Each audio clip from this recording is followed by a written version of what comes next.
Tukomsres ke lefelo le le nang le palo e kwa godimo ya botlhokatiro segolobogolo mo bašweng. Ka ntlha ya seno, tiriso ya diritibatsi kwa godimo. Baagi ka fa go jelengwe le bone ba lela ka tlhokego ya motlakase. Moeteledipele wa COPE Mosiwa o na etetse lefelo leo e le karolo nngwe ya go tsweletsa letsholo la bone la ditlhopho puso selegae. There is unemployment in very big numbers, and as a result, lots of people here, young people, are involved in drug trafficking. And this is the most destructive thing. It destroys generations. Lekota o rotloeditse baagi go ya go tlhopha go tlisa diphetogo ka mosupologo re o dibileng o.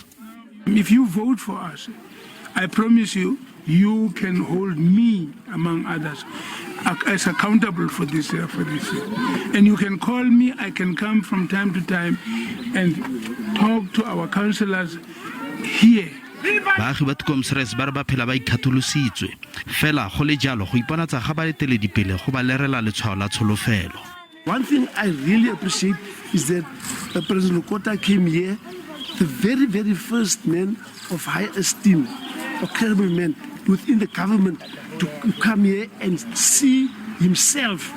Moeteledipele wa COPE o tla etela mafelo a mangwe fela jaaka mekgatlho mengwe e ntse e tsweletse ka matsholo a bona a bofelo go ingokela balatedi pele ga ngwana itsela a roga.